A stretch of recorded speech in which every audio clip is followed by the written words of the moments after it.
नमस्कार बंधु, ये नवंबर महीना है और गेहूं का खेती शुरू होने वाला है। काफी जगह पे गेहूं लाग भी चुके हैं। तो गेहूं का इतना सारे विधि इंडिया में प्रचलित है, आज उसी चीज के बारे में चर्चा करेंगे। आप देखेंगे तो गेहूं का खेती करने के लिए सीड टिलेज विधि है, जीरो टिलेज विधि है, एसआरआई विधि है और इजरायली विधि है। तो कौन सा विधि आपको करना चाहिए, इसको निर्णय करने के लिए आपको विधि के बारे में डिटेल्स जानना का जरूरत है और किसान बंधु लोगों का अनुभव जानने का जरूरत है। तभी जाके आप सही विधि कर पाएंगे, जहाँ पे आपका काम आसान होगा और अच्छा प्रोडक्शन मिलने में मदद करेगा। सबसे पहले बात करता हूं गेहूं का सीड ड्रिल विधि के बारे में। गेहूं का छिड़काव विधि में जैसे पहले जुताई किया जाता है अच्छा से, ऐसे ही सीड ड्रिल विधि में भी पहले खेत को अच्छे से जुताई करने के बाद बुआई के लिए इस मशीन का यूज किया जाता है। इंडिया में जितना सीड ड्रिलर प्रचलित है, इसका अंदर 11 हाल या 13 हाल विशिष्ट होता है और एक निर्दिष्ट गहराई में बीज को बुआई करते हैं। 4 से 5 सेंटीमीटर में बुआई करने का एक सिस्टम रहता है। इस मशीन में 2 पार्ट रहता है पीछे साइड में, जिसमें एक पार्ट में गेहूं और एक पार्ट में खाद डालने का बात रहता है। पहले गेहूं गिरता है, उसके बाद में इसमें खाद गिरता है। ड्रायर से बीज और खाद पाइप का माध्यम से नीचे आते हैं, इसलिए इसका प्रॉपर डिस्ट्रीब्यूशन होता है और प्रॉपर डिस्ट्रीब्यूशन होने का कारण में इसमें बीज और खाद बहुत कम लगता है। नॉर्मल मेथड में बीज 45 केजी लगता है, तो इसमें 35 केजी बीज में ही हो जाता है। तो इसमें भी एक खपत होता है, बीज कम लगता है। प्रॉपर डिस्टेंस में बीज और खाद गिरने का कारण में इसका प्रोडक्शन बढ़ा देते हैं। पौधा का डिस्टेंस अच्छा रहता है, जिसका कारण पे भी प्रोडक्शन बढ़ा देते हैं। आजकल एरिया में सीड ड्रिल मशीन मिलते जा रहे हैं, इसलिए इस विधि को आप चुनाव कर सकते हैं और इस विधि का माध्यम से खेती कर सकते हैं।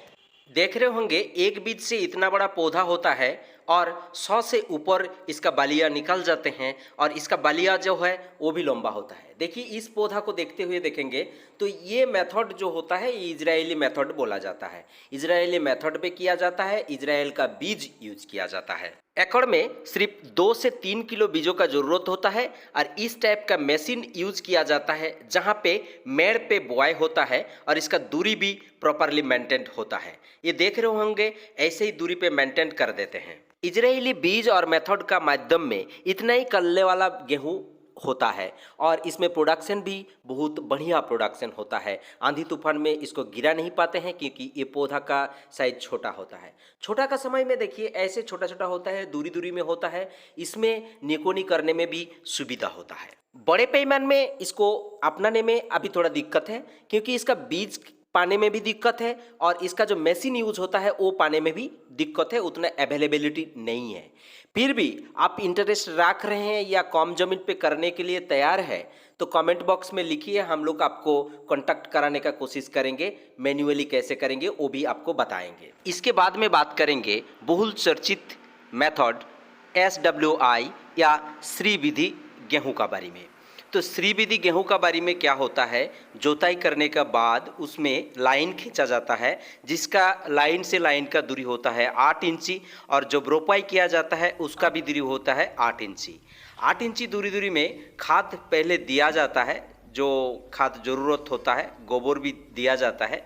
उसके बाद में उसका बगल बगल में एक एक बीज गिराया जाता है और मिट्टी को मिलाया जाता है। इस विधि में डिफरेंट खर्चा बहुत कम होता है, खाद और बीज बहुत कम लगता है। एकड़ में बीजों का जरूरत होता है 10 से 11 किलो। सिंचाई के लिए भी सुविधा होता है, क्योंकि इसमें सिंचाई का भी बहुत ज़रूरत नहीं होता है, इसमें निरान करना पड़ता है।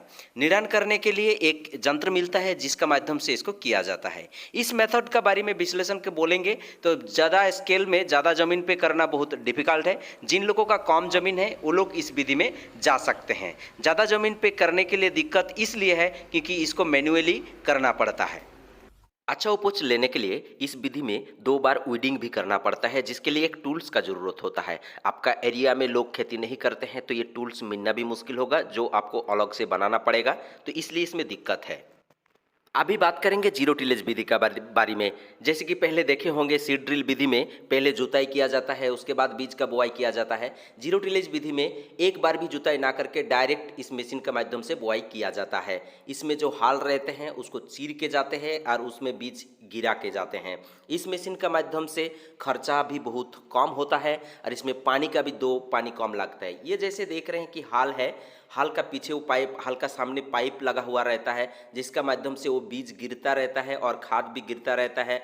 डायरेक्टली सीड ड्रिल मशीन जैसे ही है और इसका 2 पार्ट रहता है, एक में बीज और एक में खाद दिया जाता है और पाइप का माध्यम से वो नीचे जाते हैं। जब वो चीर के ले जाते हैं तब उसका पीछे वो बीज और खाद निर्दिष्ट गंभीरता में वो गिरते रहते हैं। तो इस वजह से जर्मिनेशन भी बहुत अच्छा होता है, पानी कम लगता है और जिसका कारण में प्रोडक्शन अच्छा कर देते हैं।